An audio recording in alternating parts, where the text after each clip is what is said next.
done it for me. Na so wonder Jesus they do. Na so wonder Jesus they do. Na so wonder Jesus they do. He has done it for me. He has done it for me. He has done it for me. So wonder Jesus they do. Ni mo ní mama. Jésù nìkan ni mo ní bàbá. Jésù nìkan ni mo ní bàbá. Jésù nìkan ni mo ní bàbá.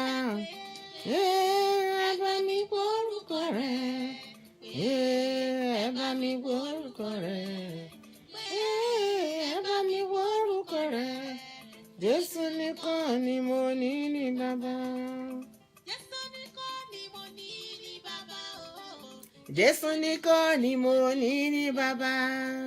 Jésù nìkan ni mo ní lọ́lọ́run o. Jésù nìkan ni mo ní bàbá. Ẹ bá mi gbórúkọ rẹ̀. Ẹ bá mi kó kìkì rẹ̀. Ẹ bá mi gbórúkọ rẹ̀. Jésù nìkan ni mo ní bàbá. Ijó ẹ̀dá kó bá mi jó. Ijó ẹ̀dá. Ẹ̀rí ẹ̀dá kó bá mi jó. Ọwọ́ ẹ̀dá kó bá mi jó oríire. Ìlérí ayọ̀ tọ́jú tó fún wa. Nínú ilé àwọn onífojú sunkún. Lọ́dẹ̀dẹ̀ wa àwọn onífaragbàrúwà. Ẹ̀yin lálọ́dún ẹ̀ ò ní yálé. Ògo ni fún bàbá àti fún ọmọ àti fún Ọlọ́run ẹ̀mí mímọ́ bó ti wà láti kọ́ ṣe ó ń bẹ nísinsìnyí bẹ́ẹ̀ ni ó sì máa rí ní ìgbà gbogbo ayé àìnípẹ̀kun àmín. Mo kí gbogbo etí tó ń gbọ́ mi àtẹ̀yìntẹ́tù máa gbọ́ wa lẹ́yìn ètò yìí pé mo kí yín kú oríire mo kí yín happy Sunday. Adúpẹ́ ayin Ọlọ́run lógo lórí ètò yìí pé Ọlọ́run ò dojú tì wá. Mo kí pé bá a ṣe mọ̀ lórí ètò pé every Tuesday and Saturday la máa ń pray fún àwọn ọmọ. Lórúkọ Jésù ojú òní tì wá o ojú òní tì wá. Ẹ jẹ́ ká gbọ́rin díẹ̀ ká tó lọ sínú bíbélì wa. Psalm 40 la fẹ́ kà Psalm 40 ní ká a máa kà lónìí. Ká tó lọ a máa gbàdúrà lọ́kàtì ẹ̀gbọ́rin díẹ̀ ẹ gbọ́. Hallelujah. Let's dance for God. Ọlọ́run Elédùmarè o. Ojoojúmọ́ ló ń dá sí mi. Hallelujah. Ẹ mọ́lẹ̀ kọjọ́ dáadáa.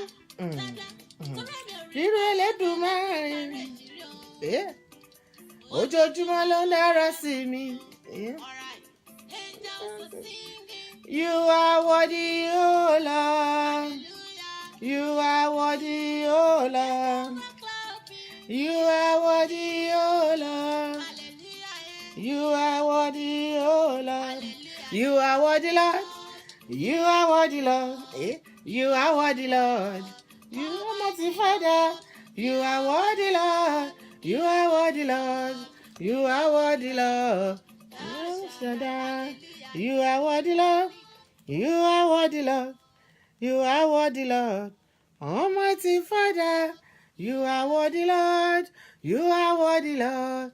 You are worthy, Lord. You are worthy, Lord. Ẹ jẹ́ ká gbàdúrà ní orúkọ Jésù ní orúkọ Jésù. Ọlọ́run á gbé yín ga yín lógo àṣẹ ńlọ́ba àwọn ọba. Ẹ̀yin lẹ̀rù jẹ̀jẹ̀ tí mi gbó kìjikìji kábíyèsí arúgbó ọjọ́ àdàgbà má pààrọ̀ oyè alábíà ń sá sí ọgbọ́mọ níjà kẹ́rù obo níjà. Ọlọ́run ó ṣeun ọba tó fi ọ̀run ṣe bùjókòó tó fayé ṣe ìpìtìlẹ̀sẹ̀ agbẹ́yìn ga yín lógo wa ṣe ń lọ bá àwọn ọba. Adúpẹ́ lórí àwọn ọmọ tẹ́ fún wa lórí àwọn èso wa Olúwa ó ṣeun bàbá gbọ́ ọpẹ́ wa. Adúpẹ́ lórí gbogbo tẹ́ dá tó mi àti ètò mi Olúwa gbọ́ ọpẹ́ wa. Adúpẹ́ lórí ayé àwa ìyá gan lórí ayé òbí. Adúpẹ́ lórí gbogbo tó mi àti ètò mi nínú ayé wa Ọlọ́run gbọ́ ọpẹ́. Adúpẹ́ lẹ́ẹ̀kan sí lórí platform nítorí pé ẹ̀dójú tì wá lórí lẹ́yìn àdúrà lẹ́yìn àmì àṣìrámì ni àwọn àmì tẹ́ yọ sí wa ní pé ẹ wà láàyè ẹ sì wà láàyè Ọlọ́run ọlọ́run ó lè jẹ́ pé ẹ̀mí ni yín ẹ sì mọ ohun gbogbo bẹ́ẹ̀ lẹ mọ ohun gbogbo ẹ sì ń ṣe ohun gbogbo ọlọ́run ẹ̀dójú tì wá ẹ̀dójú àdúrò tì wá ọlọ́run ó ṣe bàbá gbọ́ ọpẹ́ wa mo dá gbogbo òkó padà mo dá ọpẹ́ padà ó ní gbogbo àwọn mi kó tiẹ̀ máa jẹ́ kí n máa fi yìn ẹ́ kí nǹkan fi máa gbé ẹ ga nítorí pé ó dára sí wa lórí gbogbo etí tó ń gbọ́ mi mo mọ̀ lórí ìdílé kọ̀ọ̀kan torí pé ọmọ aláyọ̀ ni wá lórúkọ Jésù ẹnu ọpẹ́ àti ìyìn ò ní dán lẹ́nu ẹnì kọ̀ọ̀kan wa lórúkọ Jésù gbogbo àwọn ọmọ tá à ń gbàdúrà fún náà ní gbèrè tìjú lórí àwọn ọmọ ẹ̀ àláyọ̀ lórí àwọn ọmọ ẹ̀ àgbègbè ọpẹ́ lórí àwọn ọmọ ẹ̀ àyìn Ọlọ́run lógo ó sì ti rí bí àṣẹ ọ̀run gùn àní bá a ṣe ń lọ lónìí sínú àdúrà mo fi gbogbo ara mi I surrender myself I surrender it all to Almighty God let your Holy Spirit take control ẹ jẹ́ kí ẹ̀mí mímọ́ kó darí gbogbo àdúrà yìí bá ṣe máa gbà ní ìgbẹ̀yìn rẹ̀ ká yìn ọ́ lógo ká dá gbogbo ògo padà nítorí Jésù Kristi Olúwa wa àmín àmín àmín àmín lórúkọ Jésù á dára fún wa mo kí gbogbo etí tó ń gbọ́ mi àti gbogbo ojú tó ń wò mí pé á dára fún yín mo dúpẹ́ pé ẹ tún rí ọjọ́ òní láyọ̀ àti àlàáfíà mo dúpẹ́ nítorí pé ọdún ìkẹ̀rẹ̀kẹ̀rẹ̀ náà oṣù kẹrin tún ti ń parí Ọlọ́run ò ṣeun nítorí pé dídára bí egbin lórúkọ yín nítorí pé ọba tá a rí ṣùgbọ́n à ń ríṣẹ́ ọwọ́ yín ẹ̀jẹ̀ yóò jẹ wá ẹ̀jọ́ bí ó pa wá ó ní bó tilẹ̀ wù gan kò sí kí ọjọ́ má ní wàhálà àti ìdààmú tẹ̀ ṣùgbọ́n wò ó yọ wá nínú ewu adúpẹ́ nítorí pé òdójú tì wá mo kí gbogbo yín my sister Ìyábọ̀dé Búsàrí ẹ ṣé gan mo dúkì yín lórúkọ Jésù ilé ògo náà àní lórúkọ Jésù burúkú ní fọ̀ sí wa sister mi Evangelist Adékálẹ̀ I thank God for your life lórúkọ Jésù ẹ̀ ní táwọ́ náà bí gbogbo bí tẹ́tí mú wo kírẹ́dìtì tẹ́tí fi lórí gbogbo ògbà lẹ́tì bọ́ sórí ètò yìí lórúkọ Jésù owó ò ní wọ́n yín lórúkọ Jésù owó ò ní wọ́n yín lórúkọ Jésù ọmọ yín lórúkọ Jésù yóò yanjú gbogbo bí tẹ́ ẹ fẹ́ kó dé Ọlọ́run yóò mú débẹ̀ èmi náà tí mo sì ń gbàdúrà náà lórúkọ Jésù ohun burúkú ò ní fọ̀ sí mi lọ́jọ́ kẹyìn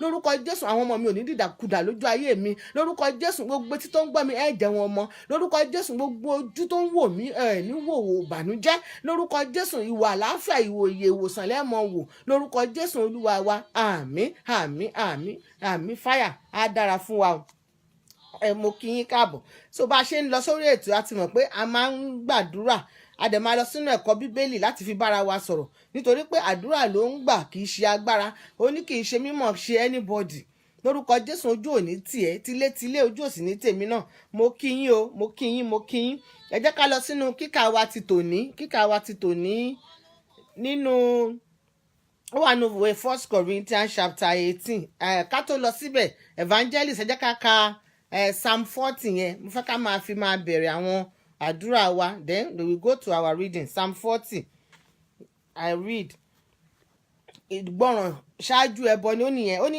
obedience is better than sacrifice kéèyàn kó máa gbọ́ràn ó sàn ju ẹbọ rúrú lọ because a bá ń wo àwọn ọmọ wa ẹ̀ tó yẹ pé wọ́n ń gbọ́ràn ṣó ti yẹ yín gbogbo wàhálà yìí lo àwọn òbí wọn bá ní ló máa jẹ́ lórí ayé wọn àwa gan tá a jẹ́ ìyá táwa gan bá ń gbọ́ràn ní tá à ń gbọ́ràn sí ọ̀rọ̀ Ọlọ́run ìwọ̀n bá ní wàhálà wa yóò jẹ́ ìwọ̀n bá ní yìí lo wa oní Bíbélì sọnù Psalm 40 ó ní ìgbọràn sàn ju ẹbọ ìgbọràn ó sàn ju ẹbọ obedience is better than sacrifice ká bá ń gbọ́ràn ni kò ní jẹ́ pàṣẹ tá a ṣe nígbà tá a bá gbọ́ràn tí wàhálà bá dé lẹ́mọ̀ pé bàbá alágbájá bàbá àtàmọ̀dù ẹ bá ń gbàdúrà ẹ bá ń rúbọ ẹ bá ń ṣe nǹkan kan ṣùgbọ́n ẹ jẹ́ ká máa gbọ́ràn lórúkọ Jésù àwọn ọmọ wa náà etí Ọlọ́run ó fún wọn ní etí ìgbọ́ràn àti àyà àgbàṣe àwa náà Ọlọ́run yóò fún wa ní etí ìgbọ́ràn àti àyà àgbàṣe so ẹ jẹ́ ká lọ sínú Psalm 40 bá a ṣe ń lọ ó ní dídúró èmi yóò dúró de Olúwa yóò sì detí sí mi ó sì gbóhùn ẹkún mi lórúkọ Jésù Olúwa yóò gbóhùn ẹkún wa gbogbo àtà bá ń ké pé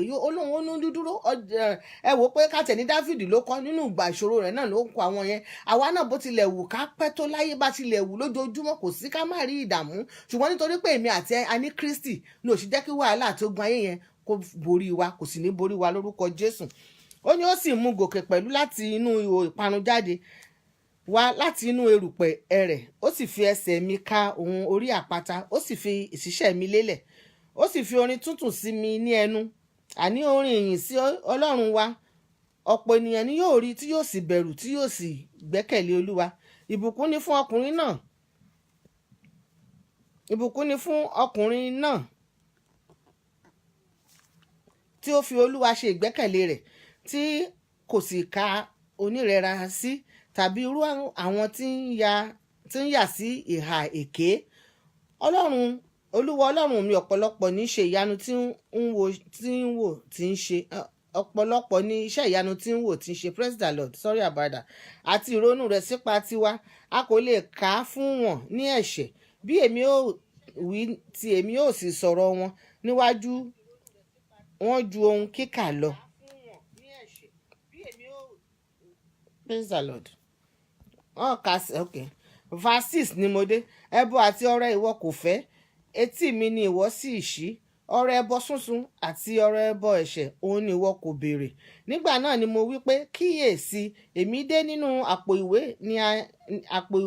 ni a gbé kọ̀wé mi pé inú mi dùn láti ṣe ìfẹ́ rẹ̀. Ọlọ́run mi, nítòótọ́ òfin rẹ ń bẹ ní àyà mi. Èmi ti wàásù òdodo nínú àwùjọ ńlá. Kíyèsí, èmi kò pa ètè mi mọ́. Olúwa, ìwọ mọ̀. Èmi kò fi òdodo rẹ sìn ní àyà mi. Èmi ò sọ̀rọ̀ òtítọ́ àti ìgbàlà rẹ. Èmi kò sì pa ìṣeun ìfẹ́ rẹ àti òtítọ́ rẹ mọ́ kúrò lọ́dọ̀ ìjọ ńlá nì. Ìwọ má ṣe fa àánú rẹ tí ó ronú sẹ́yìn kúrò lọ́dọ̀ mi, Olúwa. Kí ìṣeun ìfẹ́ rẹ àti òtítọ́ rẹ kí ó máa pa mí mọ́ ní ìgbà gbogbo. Nítorí pé àìníye ibi ni ó yí mi káàkiri. Ẹ̀ṣẹ̀ mi dì mọ́ mi. Bẹ́ẹ̀ ni èmi kò lè gbé ojú wo òkè wọn ju irun orí mi lọ. Nítorí náà àyà mi ń pa mí. Verse 13. Kí ó wu Olúwa láti gba Olúwa yára láti ràn mí lọ́wọ́. Kí ojú kí ó tì wọ́n, kí wọn kí ó sì dààmú pọ̀, àwọn tí ń wá ọkàn mi láti parun. Kí a lé wọn padà sẹ́yìn, kí a sì dojú ti àwọn tí ń fẹ́ mi ní ibi. Kí wọn kí ó di òfò fún èrè ìtìjú wọn, kán di òfò fún èrè ìtìjú wọn, àti àwọn tí ń fún mi pé kí gbogbo àwọn tí ń wá kí ó máa yọ̀, kí inú wọn kí ó sì máa dùn sípa tìrẹ. Kí gbogbo àwọn tí ó sì fẹ́ ìgbàlà rẹ kí ó máa wí nígbà gbogbo pé gbígbéga ni Olúwa. Last verse. Ṣùgbọ́n tálákà àti aláìní ni èmi, Olúwa sì ń ṣe ìrètí mi.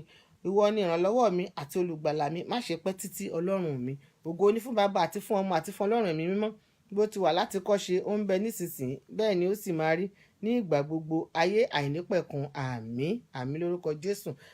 Á dára fún wa. Ti rí àwọn Psalm 40 ta kà yẹn, ọ̀pọ̀lọpọ̀ prayer point ló wà nínú rẹ̀. Ṣùgbọ́n gbogbo wíwí ń bẹ lẹ́nu wa, àṣẹ ń bẹ lọ́dọ̀ Ọlọ́run Elédùmarè. Ọlọ́run àṣẹ yóò fi àṣẹ sí lórúkọ Jésù. Gbogbo àwọn ọmọ wa tí ó yẹ pé etí wọn àìgbọ́ràn àti àyà líle ọkàn wọn tó kún fún òkúta, lórúkọ Jésù Ọlọ́run yóò sẹ́rọ̀. Ọlọ́run yóò dá àyà tuntun sínú wọn. Ìbẹ̀rù Ọlọ́run yóò wà nínú ayé wọn lórúkọ Jésù. Tá bá rí gbogbo bí wọ́n ti ní ìdìrànlọ́wọ́, Ọlọ́run yóò ṣíjú àánú wò wọ́n, yóò sì rán aláàánú sí wọn lórúkọ Jésù Olúwa wa. Àmín. Àmín lórúkọ Jésù. Verse 14 ó ní kí ojú kí ó tì wọ́n, kí wọ́n sì dààmú pọ̀ àwọn tí ń wá ọkàn mi láti parun. Gbogbo ọ̀pọ̀lọpọ̀ àwọn tó ń wá ọkàn àwọn ọmọ yìí, nítorí pé ẹni tó ń wá ọkàn ọmọ rẹ sí ibi, ó ń wá ọkàn wọ ìyá àti bàbá gan sí ibi ni. Ṣùgbọ́n Ọlọ́run yóò dààmú wọn. Ọlọ́run yóò wá ọkàn wọn sí ìparun. Nítorí gbogbo ẹni tó bá gbógun tì ẹ́, Ọlọ́run Bíbélì náà sọ ní Psalm 35, ó ní gbogbo ẹni tó gbógun tì mí, Olúwa gbógun tì wọ́n. Èmi ò mẹ́ tó ń gbógun tì mí, ò sì mẹ́ tó ń gbógun tì ẹ́. Ṣùgbọ́n gbogbo ẹni tó ń gbógun ẹni kówù kó máa gbógun tì ẹ́, kó gbógun tì mí, kó gbógun tì ọmọ mi àtọmọ rẹ, Ọlọ́run yóò gbógun tì wọ́n. Ọ̀gá ògo yóò gbógun tì wọ́n. Ó nítorí pé òun ni Ọlọ́run ẹ̀san, yóò sì gbẹ̀san, yóò gbẹ̀san mi, yóò gbẹ̀san rẹ, àwọn ọmọ yóò gbẹ̀san wọn lára àwọn ọ̀tá wa ní orúkọ Jésù Olúwa wa. Àmín. Àmín. Àmín. Fáyà. Á dára fún wa. Ẹ jẹ́ ká wá lọ sínú kíkà wa ti tòní, ìwé 1 Corinthians chapter 1. 1 Corinthians chapter 1 verse 1. 1 Corinthians chapter 1, verse 18 to 20. Òun la kíkà wa. Ó ní Kristi ọgbọ́n àti agbára Ọlọ́run. Verse 18. Nítorí pé wèrè ni ọ̀rọ̀ àgbélébù sí àwọn tí ó ń ṣègbé, ṣùgbọ́n sí àwa tí à ń gbàlà agbára Ọlọ́run ni. Nítorí tí a kọ pé èmi ò pa ọgbọ́n àwọn ọlọ́gbọ́n run, èmi ò sì sọ òye àwọn olóye di asán. Ọlọ́gbọ́n náà á dà, akọ̀wé náà á dà, òjìyàn ayé yìí náà á dà. Ọlọ́run kò wá sì ti sọ ọgbọ́n ayé yìí di wèrè. Praise the Lord. Hallelujah. Ibẹ̀ ni kíkà wa tòní. 1 Corinthians chapter 1 verse 18 to 20. Òun la máa emphasize lé lórí. Akámúlò lọ láti verse 18 yẹn. Ẹ wò ó ní nítorí pé wèrè ni ọ̀rọ̀ àgbélébù sí àwọn tí ó ń ṣègbé, ṣùgbọ́n sí àwa tí à ń gbàlà agbára Ọlọ́run ni.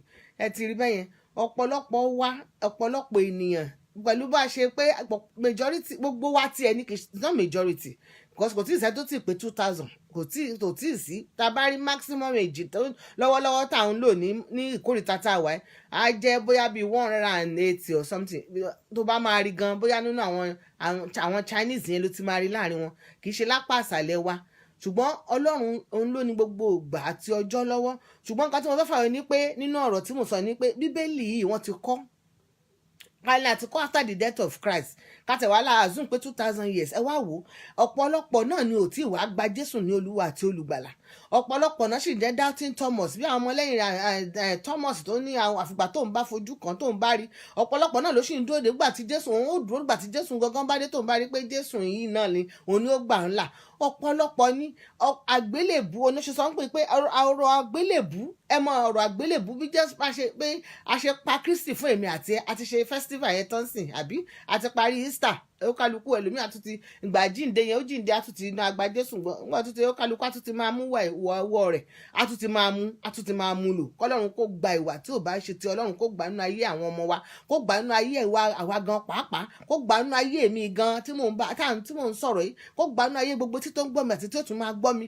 Ìwà tí ìbá ti ṣe ti Ọlọ́run ó ní gbogbo tí bàbá mi ò máa gbà gbì sínú ayé èèyàn òun ò fa tuntun gbòǹgbò tí gbòǹgbò ní orúkọ Jésù Olúwa wa àmín. Ṣe rí ọ̀rọ̀ àgbélébùú ní bí a ṣe rè ló jẹ́ ọ̀pọ̀lọpọ̀ tí ò tí ì gba Kristi gbọ́ tẹ́ bá ń sọ̀rọ̀ Ọlọ́run fún wọn bí gbàtẹ́ ẹjẹ́ ń gbọ́ràn káàtì àwọn ọ̀pọ̀ oríṣiríṣi ló ń ṣẹ̀ láyé tó yẹ pé àwọn èèyàn tán wọn mo sọ ní ọ̀pọ̀lọpọ̀ ní babaláwo ọ̀pọ̀lọpọ̀ lóníṣègùn bọ̀ ṣùgbọ́n tó ti rí pé ọ̀rọ̀ Jésù yìí kò dàbí apá kejì pé táwọn bá parọ́ ojú ẹsẹ̀ ni ó ti pa wọ́n ṣùgbọ́n ti Jésù yìí ó sì ní sùúrù ó lóun ò fẹ́ pọ̀ lẹ́sẹ̀ bí kò ṣe kó ronú padà àti orí ọ̀fẹ́ rẹ̀ lọ́wọ́ sáré sí àwọn pásítọ̀ làwọn inú ìṣe wọn ó ní nípa ìwà wọn àti nínú ìṣe wọn láàfin mọ̀ wọ́n inú rẹ̀ náà láti ti fi dá wọn lẹ́jọ́ ṣùgbọ́n bí tí verse tá à ń sọ yín sọ ní pé wèrè ọ̀rọ̀ àgbélébú létí àwọn ènìyàn yẹn bí tó ń ṣe tó máa ṣègbé àtàwọn tó ń ṣègbé lọ́wọ́lọ́wọ́ báyìí ó ní bí wèrè ló ṣe jẹ́ kò sí tó lè sọ nípa ti Kristi kó lè wọ́n lọ́wọ́ mò ń sọ níbi àdúrà tẹ́ bá ń sọ̀rọ̀ tẹ́ ń sọ̀rọ̀ Ọlọ́run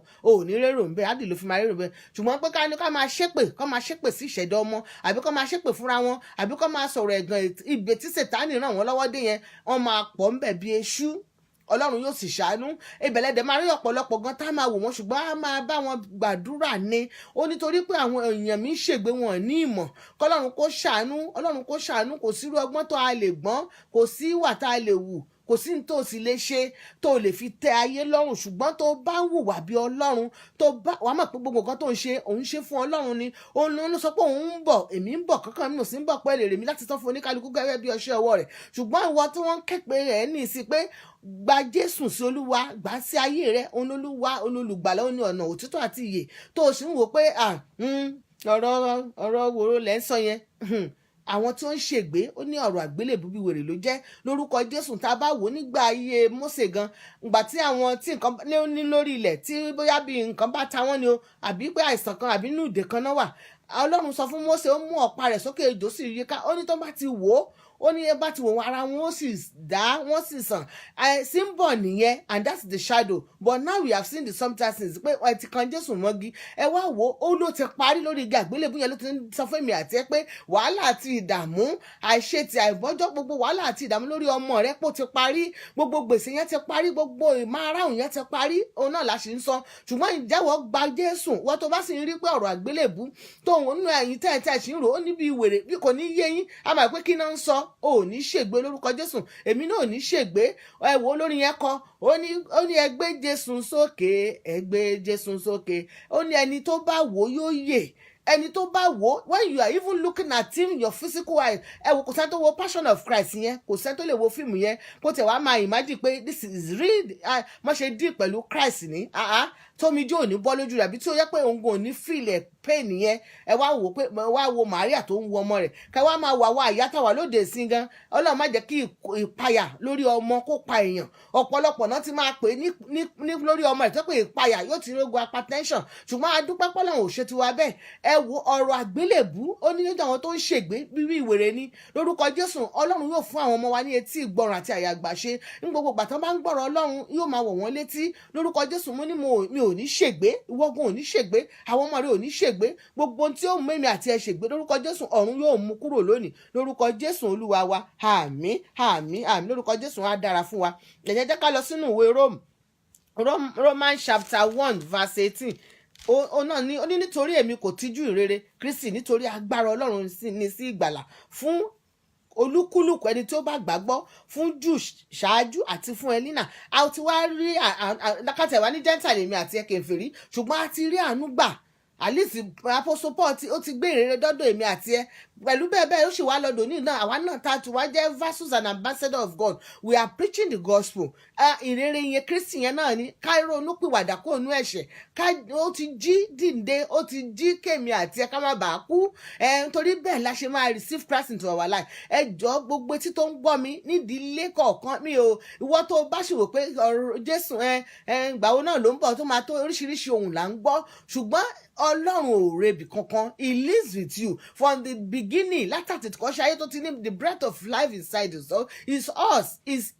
Okay, you cannot change it. Ọlọ́run ò yí padà. Ọba tó ń jọba títí ayé tí kò yí padà ní. Ìmísí rẹ̀ ń bẹ nínú èmi àti rẹ. Níjọ́ tí ilé ọmọ bá ti sọ sínú abiyamọ, ìmísí Ọlọ́run wà ń bẹ. Nítorí ọmọ yẹn ti bọ́ lọ nulẹ̀, kò sì gbà kan yí padà.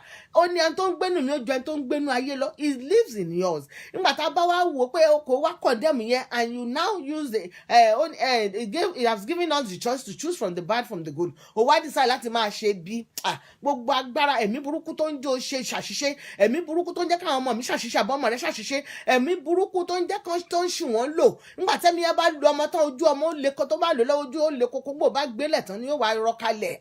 Lórúkọ Jésù ìbà ní àìsàn ní gbogbo àìsàn káìsàn gbogbo ó nítorí pé àgọ́ ara wa tẹ́ḿpìlì rẹ̀ níṣe. Mo gbàdúrà lórúkọ Bàbá àti Tọmọ àti Ẹ̀mí Mímọ́, gbogbo agbára tí ń ṣe ọmọ lò, gbogbo agbára tí ń ṣi ni lò, tí ń ṣe ẹ̀dá ọmọ lò, gbogbo agbára tí ń kọ́ ọmọ ń jìyà, Ọlọ́run kò gba agbára lọ́wọ́ wọn. Gbogbo ẹ̀mí tó ń lu ọmọ tó ń lùlù máa jó lọ fún ọmọ lórúkọ Jésù. Ìlú náà kò fàyà lónìí. Gbogbo ìlú tó ń lù fún ọmọ rẹ, gbogbo ìlú tó ń lù fún ọmọ mi pé máa jó lọ sínú wàhálà àti ìdààmú lórúkọ Bàbá àti Tọmọ àti Ẹ̀mí máa fàlù náà ya. Oní gbogbo tá a bá ti tú ìwọ bá wa tún, tá a bá ti dé ó bá wa dé lọ́run lórúkọ Jésù. Gbogbo bí tí wọ́n ti ń lùlù wàhálà àti ìdààmú tó ti ń lù fún ọmọ rẹ, gbogbo tó ti ń lù fún ọmọ mi, gbogbo ìlú má tẹ́gbẹ́gbẹ́ má ṣe lé lórúkọ Bàbá àti Ọmọ lónìí. Ọ̀run kò fà ya, ayérayé kò fà ya, gbogbo ìlú ìyà ìlú kàtọ́ lù kí ìlú náà kó máa bẹ̀ sí ya lórúkọ Jésù. Ẹ̀yin ogun ọ̀run ẹ máa fà ya. Ó sì ti rí bí àṣẹ ọ̀run gùn kò yí padà lórúkọ Jésù Olúwa wa. Àmín àmín àmín fáyà. Yóò dára fún wa, yóò dára fún mi, yóò dára fún gbogbo wa tí tó ń gbọ́ mi lórúkọ Jésù. Àní gbàgbànú àdúrà onílẹ́yìn àmì láàrí lórúkọ Jésù Olúwa wa. Ẹ jẹ́ ká tẹ̀síwájú. Ẹ wò verse 19 ó ní nítorí tí a ti kọ pé èmi ò pa ọgbọ́n àwọn ọlọ́gbọ́n run, èmi ò sì sọ òye àwọn olóye di asán. Ìwọ tó bá lo ọgbọ́n ó ní ọgbọ́n bí ifá bí o mọ̀ bí ọ̀pẹ̀lẹ̀. Gbogbo èèyàn ẹni bí á jèrè ìka rẹ̀, oníṣẹ́ bí á jèrè ìka rẹ̀, oníṣẹ́ rere á jèrè rere rẹ̀. Ẹ wo gbogbo ẹ̀wọ́ tó dá ofó tó mú odó báyìí ó dá borí, ó sì òun wá ń tafà wá tó bá ti tà fún wàá dodo borí kí ìfà yẹn má bẹ odó yẹn ló máa wó pa ẹ́. Gbogbo ẹnikẹ́ni ènìyàn tó ń tafà sọ́mọ mi, gbogbo ẹnikẹ́ni tó ń tafà sọ́mọ rẹ, tó ń tafà sí gbogbo etí tó ń gbọ́ mi lórúkọ Bàbá àti Tọmọ, torí pé a ti dúró lórí àpáta ayérayé. Àwa sì kẹnu wa bọ inú ẹ̀jẹ̀ Jésù, a sì sọ̀rọ̀ àṣẹ jáde sínú ayé ọmọ kọ̀ọ̀kan àti inú ayé àwa àti tó ń gbọ́ mi àti inú ayé mi pé ibi ò ní bà wá, wàhálà àti ìdààmú ò ní bà wá. Gbogbo ọfà ibi tó bá ń ta kó máa padà sí wọn lórí. Èyí tó bá yí odó borí nínú wọn, odó yẹn ni kó wó pa. Èyí tó yí odó borí ó dẹ̀ kejì, odó yẹn ni kó wó pa. Lẹ́lẹ́kẹta gbogbo ẹni tó bá yí odó borí, odó yẹn ni kó wó pa ní orúkọ Jésù Olúwa wa. Àmín àmín àmín lórúkọ Jésù fáyà. Á dára fún ẹ, á dára fún mi náà lórúkọ Jésù Olúwa wa. Àmín. Ẹ wò ó ní òun ò pa ọgbọ́n àwọn ọlọ́gbọ́n run. Kò sí bó ṣe lè gbọ́n tó, Ọlọ́run yóò pọ̀ ọgbọ́n yẹn run ni.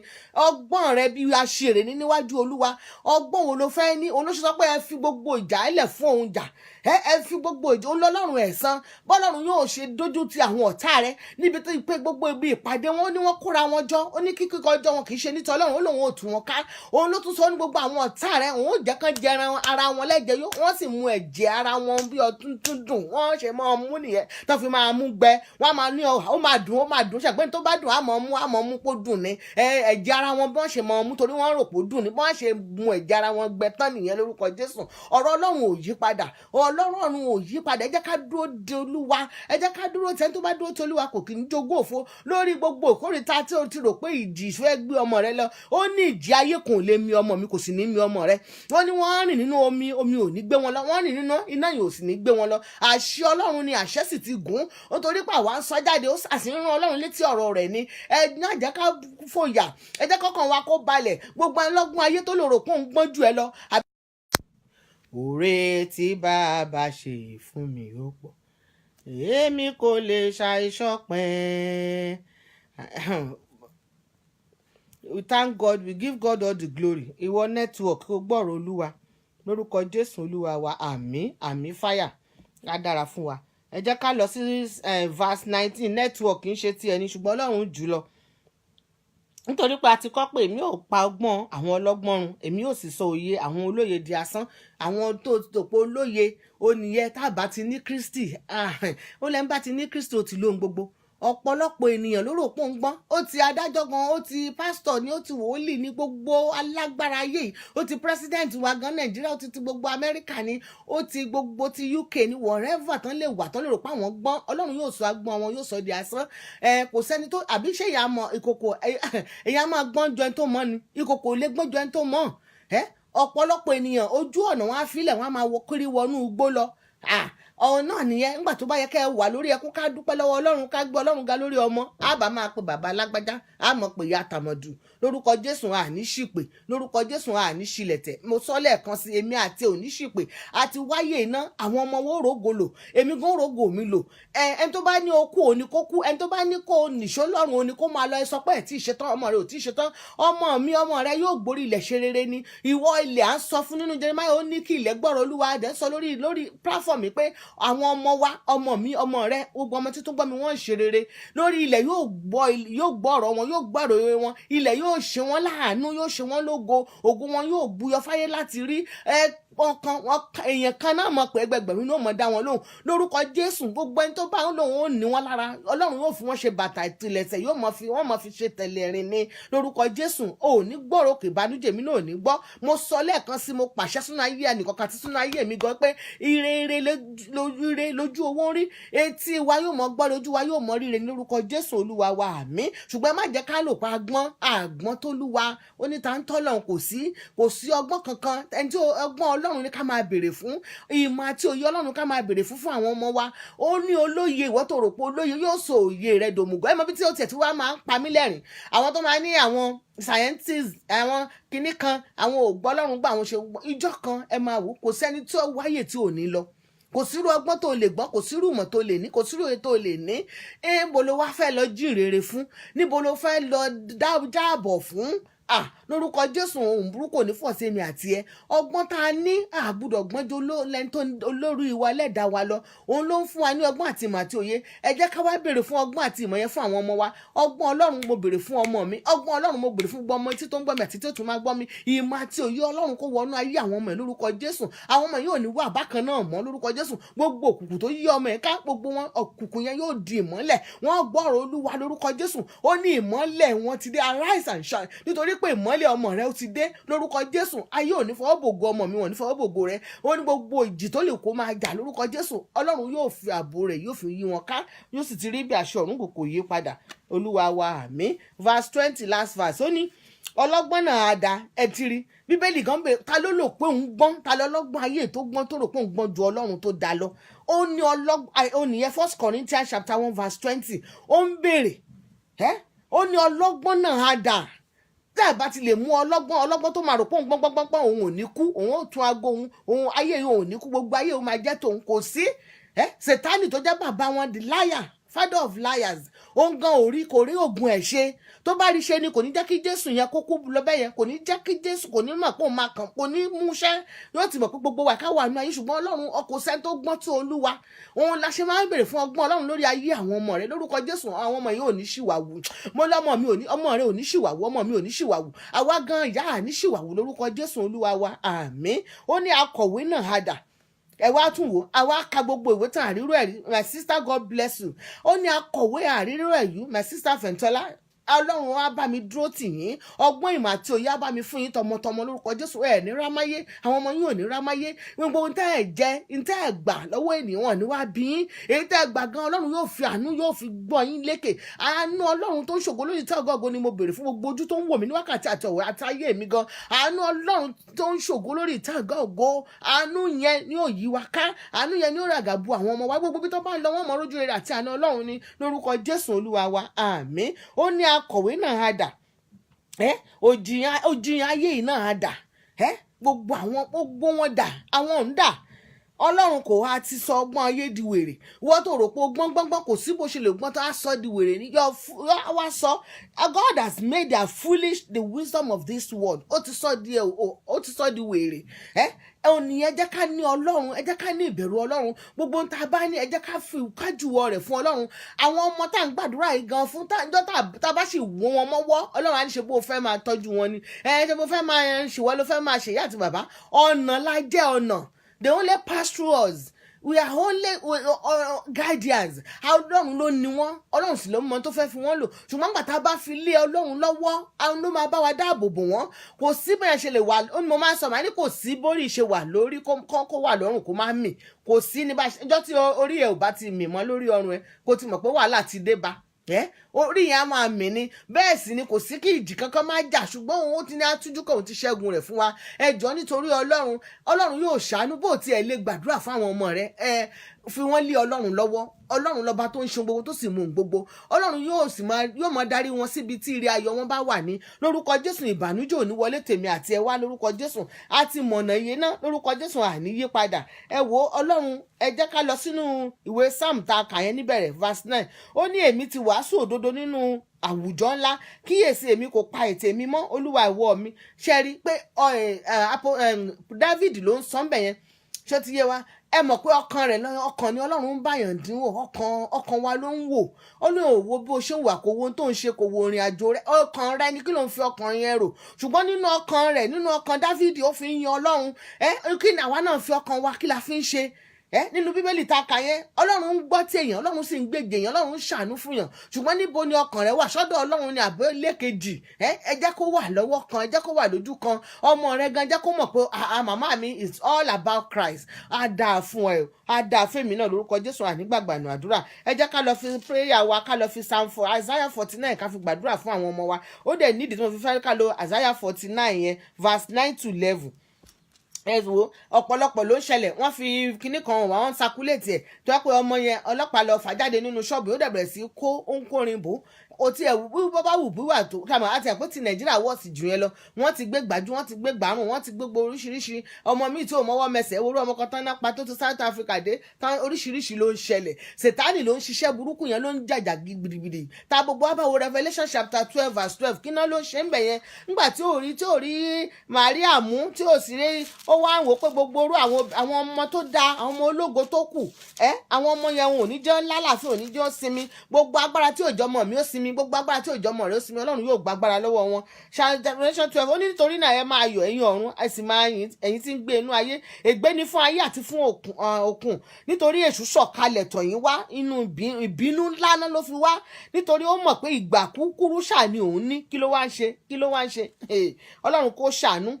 Nítorí pé Dragoni náà rí pé òun ń lọ sí ilé ayé láti ṣe inúnibíní sí àwọn obìnrin tí ó bí ọmọkùnrin náà, tó ti rí gbogbo àwọn ọmọ ológo ṣe ti rí, òun ló ń ṣe inúnibíní sí wọn, òun ló ń hùwà burúkú, òun ló only come to kill, to steal and destroy. A dẹ̀ gbàdúrà pé àmì Ọlọ́run ń bẹ nínú ayé ọmọ ti àti tèmi. Àsàmì ó ní Gàlátíà ní ká máa ru àpá Kristi kẹ́nikẹ́ni kó má ṣe yọ wọn lẹ́nu. Tó bá rí gbogbo agbára tó ń yọ ọmọ mi lẹ́nu, tó ń yọ ọmọ rẹ lẹ́nu, lórúkọ Jésù Ọlọ́run kó gba agbára lọ́wọ́ wọn lórúkọ Jésù. Ẹ wá jẹ́ ká gbàdúrà fúnra àwọn ọmọ yẹn, nítorí pé wọ́n oríṣiríṣi ló ń lọ. Àwọn ọmọ mi wọn á ti kó wọn bí wọ́n ṣe ń kó wọn Nàìjíríà. Ẹni tó máa ń ṣe visitation tó ń lọ sáwọn prisons yẹn a mọ̀ pé oríṣiríṣi ló ń ṣẹlẹ̀. Ọlọ́run gbogbo ogun mi ò mọ́wọ́ mi ò mẹsẹ̀ kò ní wọlé tọ̀ mí àti ìwọ náà wá. Gbogbo etí tó ń gbọ́ mi, àwọn ọmọ wa ogun wọn mọ́wọ́ mẹsẹ̀ ò ní wọlé tọ̀ wọ́n wá lórúkọ Jésù. Ẹ jẹ́ ká fọ ọmọ ilé rọ́pò ọmọ tó ṣẹ̀, kò ní kan ọmọ rẹ, kò ní kan ọmọ mi lórúkọ Jésù. Gbogbo àmì burúkú tó ń sa sínú ọmọ tó fi ń mọ́nítọ̀ ọmọ lórúkọ Jésù, Ọlọ́run kó fọ gbogbo instrument yẹn lónìí. Ẹ jẹ́ ká wá gbàdúrà fún gbogbo àwọn ọmọ tó lè wà nínú ìgbèkùn. Mo máa ń sọ kì í ṣègbà tí wọ́n bá wà ní prison nìkan ló wà nínú ìgbèkùn.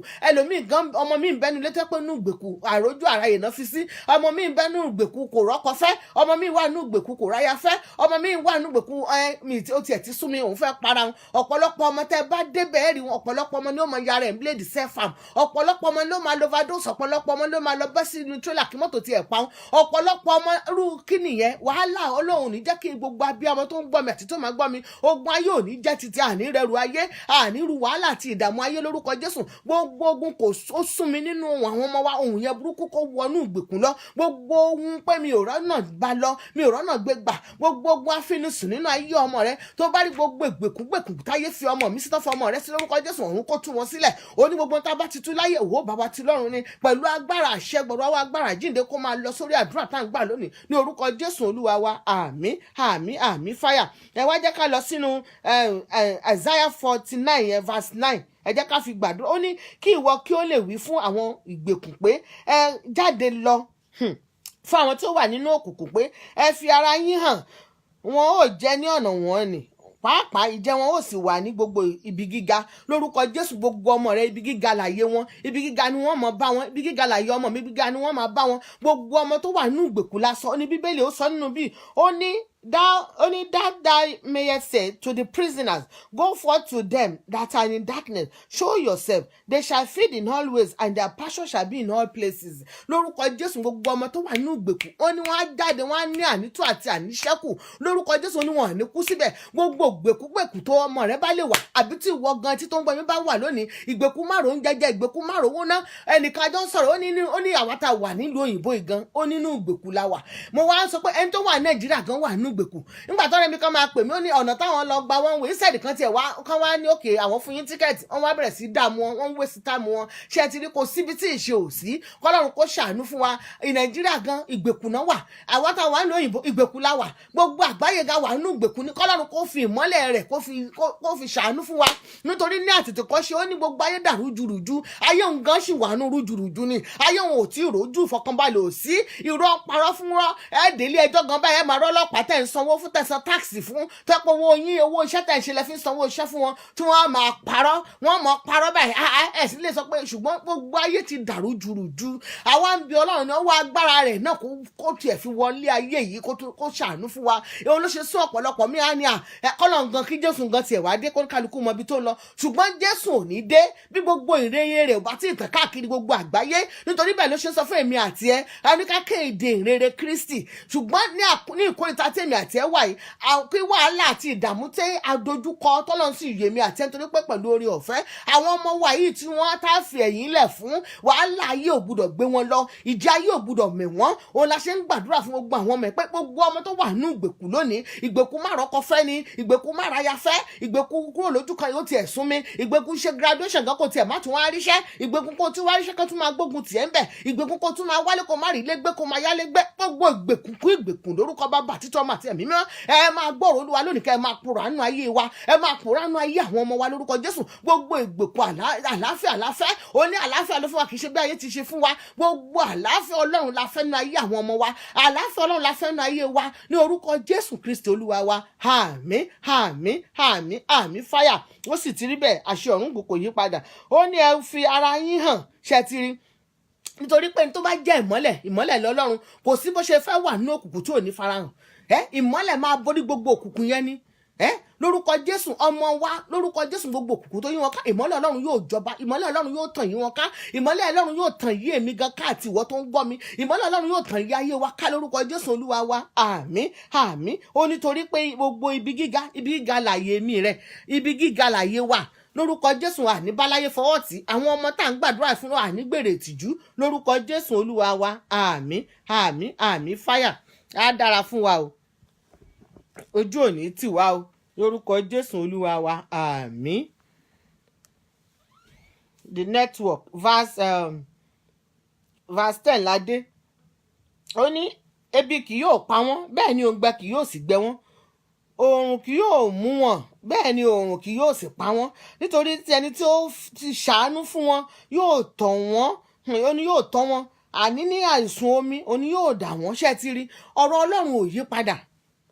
Ó ní ebi kì yóò pa wọ́n, oòrùn ò ní pa wọ́n, wọ́n ní ànító àti àníṣẹ́kù lórúkọ Jésù. Ojú òní tì ẹ́, ojú òní ti ọmọ mi. Ọ̀rọ̀ Ọlọ́run ní kẹjá kádólé lórí ayé àwọn ọmọ yìí, á sì dára fún wa lórúkọ Jésù Olúwa wa. Àmín àmín àmín. Gẹ́gẹ́ bí àkókò wa bá ṣe mọ̀ pé time ni àkókò, time ni pé ẹ jẹ́ ká dúró lórí verse 10 yẹn, 11 yẹn la fi máa, ẹ jẹ́ ká kánlẹ̀. Ó ní ó sì sọ gbogbo àwọn òkè ńlá ni wọ́n ní di ọ̀nà, a ó sì gbé ọ̀nà òpópó mi wọnú wọn nìga. Ṣẹ́tìrí gbogbo ọ̀nà tó lè dí lórúkọ Jésù. verse 11 ni gbogbo ọ̀nà tó wù kó lè dí máwọn ọmọ yìí, Ọlọ́run yóò sì ṣí ọ̀nà. Ọlọ́run yóò ṣí ọ̀nà. Ọlọ́run yóò ṣí ọ̀nà. My sister Fẹ̀yìntọ́lá Fádòkè, today is my son's birthday, pray for my son. Ní orúkọ Bàbá àti ti Ọmọ àti ti Ẹ̀mí Mímọ́. Mo rí even on your platform, I've been on your platform today. I asked you a question and then bóyá mo sọ pé blood of mo mention it lórí platform mi, ṣùgbọ́n mo gbàdúrà ọkàn bọ́lọ̀ ṣe máa ń rìn rẹ̀. Ó ní ìkànnì Ọlọ́run ẹ̀mí sì ni, ó ní bí èmi ò tilẹ̀ rí ohun gbogbo sì ń ṣe ohun gbogbo. Mo gbàdúrà fún ọmọ yín tó ń ṣọjọ́ ìbí lónìí ní pé ní orúkọ Bàbá àti ti Ọmọ àti Ẹ̀mí Mímọ́. Ó ní ilẹ̀ ọ̀dọ́ máa ń yọ ni lórúkọ Jésù. Olúwa yóò bulẹ̀dú sí ilẹ̀ ọmọ yẹn lórúkọ Jésù. Wọn ní gbòkú ọmọ wa ka yín mọ́lé. Mo gbàdúrà sínú ìpín ọmọ yẹn, àníkókù àníkóhun apè ìṣẹ̀dá rẹ̀ ní pé kọ́ Ọlọ́run kó lọ ṣe rere. Ìṣẹ̀dá ọmọ yín tó ṣe birthday lónìí kó lọ ṣe rere. Gbogbo ibi tó lọ tó máa dé, ojú àánú Ọlọ́run, ìyọ́nú Ọlọ́run kó máa bá pàdé. Ìbùkún ibi gíga láyé rẹ̀ lórúkọ Jésù. Kò ní dẹrú ẹgbẹ́ rẹ̀, kò sì ní ṣẹrú ẹgbẹ́ rẹ̀ lórúkọ Jésù. Gbogbo àyíká àti àyídà níbi tó bá ń dé, wọ́n mọ̀ gbọ́ ọ̀rọ̀ Ọlọ́run, wọ́n mọ̀ gbọ́ ọ̀rọ̀ Ọlọ́run nínú ayé rẹ̀. Ògo Ọlọ́run yóò sì máa búyọ nínú ayé ọmọ yín lórúkọ Jésù. Ó ti ṣe ọjọ́ ìbí lónìí lórúkọ Jésù. Kò ní ìbànújẹ́ ò ní wọnú ayé rẹ̀. Bó ṣe ń lọ gbogbo ibi tó ń wù kó dé láyé, Ọlọ́run yóò mú kọjá abẹ nínú ọpẹ́, nínú ìyìn, nínú ògo. Mo gbàdúrà fẹ́yìn ìyá rẹ̀ gan, gbogbo ìrìn àjò yín lórí ayé ọmọ yìí láti nígbà tó ti lóyún rẹ̀, nígbà tó ẹ ti lóyún rẹ̀, nígbà tó ẹ ti ibi tó ti ń rákòrò tó ti bẹ̀rẹ̀ ọ̀tá níní. Mo dúpẹ́, mo yin Ọlọ́run lógo nínú ayé yín pé Ọlọ́run ò dojú tì yín. Gbogbo ọ̀nà tó ta ń yọ, Ọlọ́run mú yín jẹrí rẹ̀ lórúkọ Jésù títí tí ẹ fi kó lórí ilẹ̀ pẹ́ ẹ̀ ní mọ sàárì ọmọ yẹn. Mo ní mo gbàdúrà lórúkọ Bàbá àti ti Ọmọ àti ti Ẹ̀mí Mímọ́ títí tí ẹ fi kó lórí ilẹ̀ pẹ́ ayé yìí ẹ̀ ní fọwọ́ yín gbọ́mọ yín sí. Mo ní mo gbàdúrà fún yín my sister Fẹ̀yìntọ́lá Fádòkè Tádòdè lórúkọ Bàbá àti ti Ọmọ àti ẹ̀ ní jẹ̀koro ìkorò, ẹ̀ ní jẹ́, ẹ̀ ní mòṣì, ẹ̀ ní làkísà kẹ́yìn aṣọ, ibi ò ní pa yín lórúkọ Bàbá àti ti Ọmọ àti Ẹ̀mí. Ojú ò ní tì yín o. Mo gbàdúrà gbogbo ẹni tí ó mọ bá yín yayọ̀ birthday lónìí lórúkọ Jésù. Ire àánú Ọlọ́run yóò máa wá wọn rí. Ojú ò ní tì wá. Mo gbàdúrà náà gbogbo ẹ̀yin sister mi, ẹ̀yin bàbá tẹ́ wá sórí platform àtẹ̀yin tí ó yẹ pé ẹ tún padà wò lórúkọ Jésù. Nǹkan ire, nǹkan ayọ̀ láàmú bá yín ṣe inú ilé yín. Ní pé yín ní pé ìbànújẹ́, yín náà ní pé wá ní pé ìbànújẹ́ lórí platform. Gbogbo àwọn ọmọ tá à ń gbàdúrà fún, ojú ò ní tì wá. Gbogbo tó ń wù kó lè, ó ní bó ṣe wù kó mì tó, Ọlọ́run yóò gbà wọ́n. Ọlọ́run yóò gbà wọ́n. Gbogbo bí táyé rò pé àwọn ni wọ́n lára, àwọn ọmọ yẹn yóò kọjá abẹ o. Ọmọ rẹ yóò rógo rẹ̀ lò, tèmi náà ó sì rógo rẹ̀ lò ní orúkọ Jésù Olúwa wa. Àmín àmín àmín. Fáyà á dára fún wa, ojú òní tì wá lórúkọ Jésù. Lẹ́ẹ̀kan sí mo kí gbogbo everybody. I thank you for your support. I thank God for your life. Even tí ó ní kì í ṣe mímọ̀ ṣe yín, kì í ṣe agbára yín lóníkálukú ṣe láṣẹ wà báyìí, ṣùgbọ́n a dúpẹ́ lọ́dọ̀ Ọlọ́run ni. Ẹ jẹ́ ká máa dúpẹ́ gbogbo tó bá ti ń ṣẹlẹ̀, ẹ jẹ́ ká máa yin Ọlọ́run lógo ni.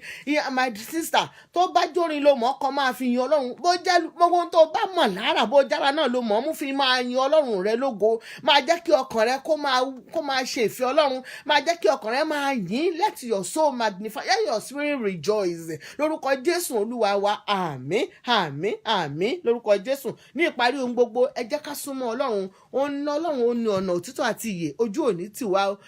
Ká tún padà níjọ́ Tuesday, a tún padà wá kó tó dìgbà yẹn náà á gbọ́rọ̀ ìhìn ayọ̀ ní lórúkọ Jésù Olúwa wa. Àmín àmín àmín. Fire. I love you all with the love of Christ. I thank everybody. Ẹ ṣé gan ni, ojú òní tì yín o. Gbogbo ìgbà tẹ́ ti ń yọ owó, tẹ́ fi ń ra data, tẹ́ fi ń ra bóyá tẹ́ fi ń subscribe ní, owó yẹn ò ní wọ́n yín, ebi ò sì ní pa yín. We thank God for your life.